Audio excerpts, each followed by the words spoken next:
नमस्कार, स्वागत है आपका मध्य प्रदेश और छत्तीसगढ़ बुलेटिन में। आपके साथ मैं हूं श्वेता तिवारी। इस बुलेटिन में बात करेंगे झाबुआ की, जहां दिव्यांग सशक्तिकरण की दिशा में रंगपुरा पुनर्वास केंद्र में सहायक उपकरण वितरण कार्यक्रम आयोजित किया गया। साथ ही बात होगी सिवनी मालवा की, जहां पुलिस ने बानापुरा कृषि मंडी में जागरूकता अभियान चलाकर कृषक बंधु, व्यापारी और आम नागरिकों को सुरक्षा के प्रति सतर्क रहने की अपील की है। ऐसी तमाम खबरों पर आगे विस्तार से करेंगे चर्चा।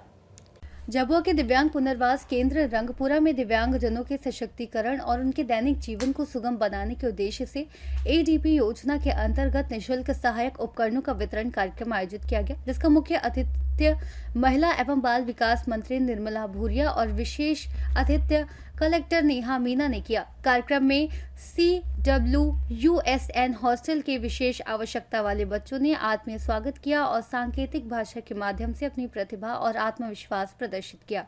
मंत्री निर्मला भूरिया ने कहा कि प्रदेश सरकार दिव्यांगजनों के कल्याण के लिए निरंतर कार्य कर रही है और चलने फिरने में असमर्थ दिव्यांगजनों को आवश्यक उपकरण प्रदान कर उन्हें आत्मनिर्भर बनाया जा रहा है।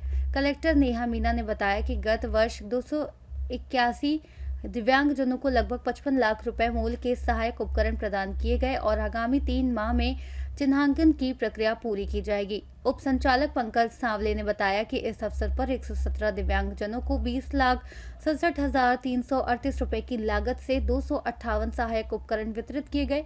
कार्यक्रम में नशा मुक्ति शपथ भी दिलाई गई और बड़ी संख्या में दिव्यांगजन, पूर्व विधायक, जनप्रतिनिधि और प्रशासनिक अधिकारी उपस्थित रहे। मेरा नाम राकेश भूरिया है।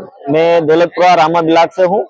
ये जो मेरी साइकिल मिली है, इससे अब मैं खुद लेटरिन बाथरूम में जा सकता हूँ और मैं खुद अपने किराना दुकान है, मैं उस पे भी काम कर सकता हूँ, ताकि घर वालों की ज्यादा इस पे आवश्यकता नहीं पड़े। इसमें मैं खाने के लिए किचन जा सकता हूँ। और ये जो एडीपी योजना है, इसके अंतर्गत ये मुझे साइकिल दी गई है।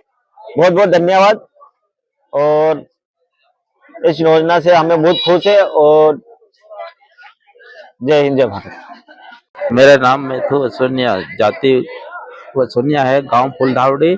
अब मेरे को ये साइकिल मिली, इसी से मैं कहीं मार्केट जाकर कई सामान कहीं खरीद के ले आऊँगा और अब मैं इसे कहीं भी थोड़ा बहुत चल सकूँगा और इधर उधर घूम सकूँगा और सामान ले आऊँगा अपनी साइकिल से। झाबुआ से सी न्यूज संवाददाता मनीष कुमार की रिपोर्ट। 3 दिन पहले नलखेड़ा वार्ड नंबर 1 में हुई घटना में अतिक्रमण करने वाले व्यक्ति द्वारा रोड पर रखा डंडा और लोहे की पाइप चद्दर की वजह से 10 वर्षीय मासूम उमर का हाथ टूट गया था। बच्चे का ऑपरेशन सफलतापूर्वक किया गया और घर लौटने के बाद उमर ने सी न्यूज भारत के संवाददाता इमरान लाला से बातचीत करते हुए पूरी घटना की सच्चाई बयां की। बेटा किसका ये कहाँ पे टूटा आपका हाथ? किसके वहाँ? और ये जो हार्ट आपका ये गद्दे पे खेलते हो इस जगह टूटा क्या बेटा? ये मोबाइल में देखो आप, इस बल्ली की वजह से। ठीक है बेटा, अब कितना फ्रैक्चर हो गया अपना हाथ बताइए बेटा? राड डली है ना, अल्लाह मालिक ठीक करेगा यार बेटा। नलखेड़ा से सी न्यूज संवाददाता इमरान लाला की रिपोर्ट। शासकीय महाविद्यालय बक्सवाहा में शिक्षण व्यवस्था सुधार के दावे जमीनी हकीकत से खोखले साबित हो रहे हैं। कॉलेज में पढ़ाई लगभग ठप है और आधे से अधिक शिक्षक नियमित रूप से अनुपस्थित बताए जा रहे हैं। हालात ऐसे हैं कि दोपहर 12 बजे तक 2-3 कक्षाओं को छोड़ दिया जाए तो अधिकांश कक्षाएं खाली पड़ी रहती हैं। पढ़ाई के बजाय परिसर में भटकते छात्र छात्राएं व्यवस्था की पोल खोल रहे हैं। महाविद्यालय में सहायक प्राध्यापकों के 11 पद स्वीकृत हैं, लेकिन नियमित रूप से सिर्फ 3-4 शिक्षक ही उपस्थित रहते हैं। स्थिति ये भी रही कि निरीक्षण के दौरान महाविद्यालय की प्राचार्य भी मौजूद नहीं मिली, जिससे शिक्षण व्यवस्था पर और गंभीर प्रश्न खड़े हो गए। विद्यार्थी परिषद के नगर अध्यक्ष राहुल प्रजापति ने आरोप लगाया कि शिक्षण व्यवस्था को लेकर यदि छात्र शिकायत करते हैं या कैमरे के सामने अपनी बात रखते हैं तो उन्हें धमकाया जाता है।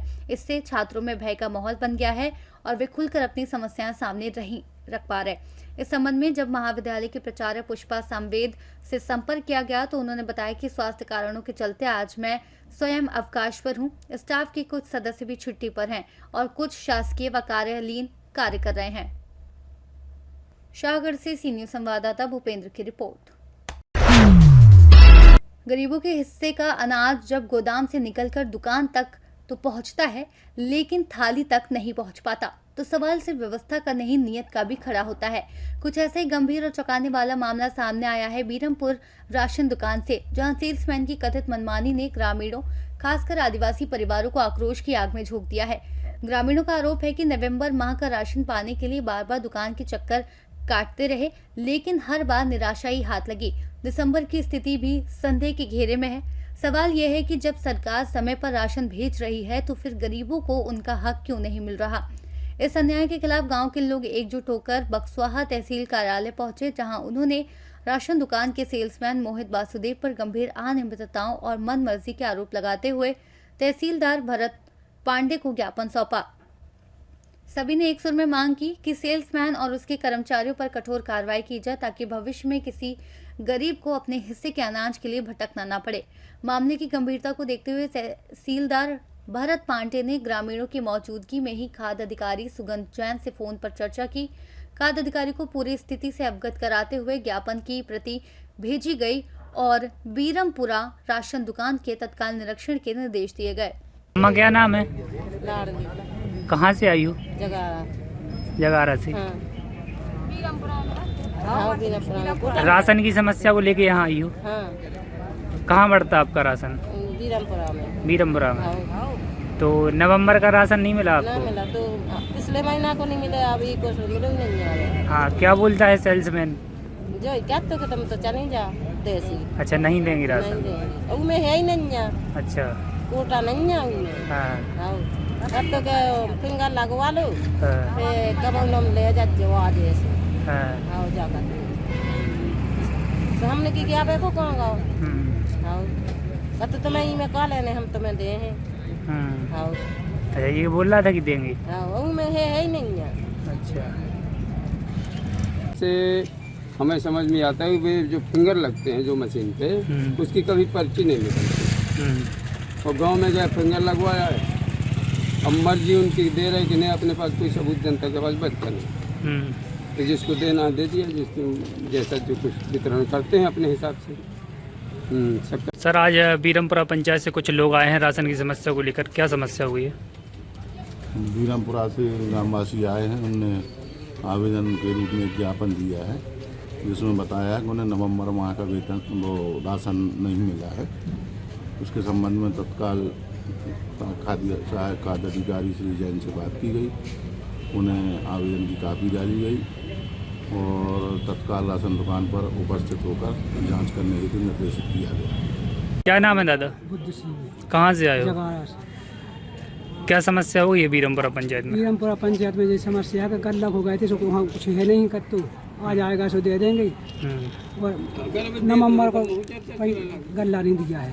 नवंबर का नहीं दिया है, क्या बोलता है? जाओ तो आज आएगा सो दे देंगे। अब कहाँ से दे दें? बड़ा गाँव उसने भी डाला पान का कर सका। ऐसे कितने लोग हैं जिनका गल्ला नहीं मिला है? 10-15 आदमी हैं वैसे। यहाँ पर 10-15 है। कछु भाग गए, ऐसी फिंगर लगवा ले, भगा दे, फिर ले जाइए। आज आप लोग बक्सवाहा तहसील आए हैं, तहसीलदार के द्वारा क्या कहा गया है? यही कही गए, गल्ला नहीं दिया है वो। उनने क्या आश्वासन दिया है कुछ? उनने कह दी कि हम वहीं अधिकारी हैं, वहीं खाद्य अधिकारी आएंगे, जांच करवाएंगे। वहीं से सब तैयार जाना सब। शाहगढ़ से सी न्यूज संवाददाता भूपेंद्र की रिपोर्ट। सिडनी मालवा पुलिस ने बानापुरा कृषि मंडी में जागरूकता अभियान चलाकर कृषक बंधु, व्यापारी और आम नागरिकों को सुरक्षा के प्रति सतर्क रहने की अपील की। एसडीओपी महेंद्र सिंह चौहान और थाना प्रभारी सुधाकर बास्कर अपने स्टाफ के साथ मौजूद रहे और उन्होंने लोगों को सलाह दी कि बैंक से पैसे निकालने के बाद उन्हें सुरक्षित स्थान तक सावधानी पूर्वक ले जाएं और रास्ते में रुके नहीं। उन्होंने कहा कि किसी अनजान महिला, बच्चे या व्यक्ति से दूरी बनाए रखें। किसी द्वारा सस्ते से सोना बेचने, नागमणि देने या गहने चमकाने के लालच पर विश्वास न करें, क्योंकि ऐसे मामलों में धोखाधड़ी हो सकती है। इसके अलावा यदि कोई व्यक्ति सिविल ड्रेस में पुलिस होने का दावा कर रास्ते में रोककर गहने लेने का प्रयास करे तो सावधान रहें और किसी भी संदिग्ध गतिविधि की सूचना तुरंत पुलिस को दे। नागरिकों से विशेष रूप से अपील की गई कि वे सतर्क रहें, सावधान रहें और सुरक्षित रहें। चलाया जा रहा है। पुलिस द्वारा आम नागरिक, व्यापारी एवं किसानों को सचेत किया जा रहा है कि अगर आप बैंक से पैसा निकालते हैं या अनाज बेच करके आते हैं तो संपूर्णतः सावधानी बरतें। ये नहीं कि आप पैसा निकाल के आते हैं, झोले में मोटरसाइकिल में टांग करके चाय पीने लगते हैं, उस बीच उनके साथ घटना घटित हो जाती है। इसलिए आज मंडी में जा करके सारे किसानों को एकत्रित करके हमारे द्वारा समझाइश दी गई है तथा इस संबंध में एक हमारे द्वारा ऑटो से अनाउंस भी किया जा रहा है कि आप इन चीज़ों की सावधानी रखें ताकि आपका पैसा सुरक्षित है। सिवनी मालवा से सी न्यूज संवाददाता संतोष सिंह चंदेल की रिपोर्ट। अपराध विवेचना की गुणवत्ता बढ़ाने और साक्ष्य संकलन को मजबूत करते हुए आरोपियों को सजा दिलाने को लेकर रविवार 14 दिसंबर 2025 को जिला पंचायत के सभा कक्ष में BNSS NDPS एक्ट व पॉस्को एक्ट की 1 दिवसीय कार्यशाला का शुभारंभ जिला एवं सत्र न्यायाधीश सूरजपुर विनीता वर्णर द्वारा किया गया। इस अवसर पर कलेक्टर S जयवर्धन, न्यायाधीश मानवेंद्र सिंह, सुमित कुमार हर्षमाना मौजूद रहे। कार्यशाला में विवेचकों के द्वारा विवेचना से जुड़े प्रश्नों को समाधान न्यायाधीश गण द्वारा किया गया। जिला एवं सत्र न्यायाधीश विनीता वर्णर ने कहा कि अपराध की विवेचना में त्रुटियां न हो, ये सुनिश्चित करने ये कार्यशाला उपयोगी साबित होगी। प्रथम जिला एवं अपर सत्र न्यायाधीश मानवेंद्र सिंह ने कहा कि कई बार जानकारी के अभाव में NDPS एक्ट से जुड़े मामलों में चूक हो जाती है, जिसका फायदा अभियुक्त को मिलता है। सूरजपुर से सी न्यूज संवाददाता सुरेंद्र साहू की रिपोर्ट। फिलहाल इस बुलेटिन में इतना ही। देश और दुनिया की तमाम बड़ी जानकारियों के लिए देखते रहिए सी न्यूज भारत।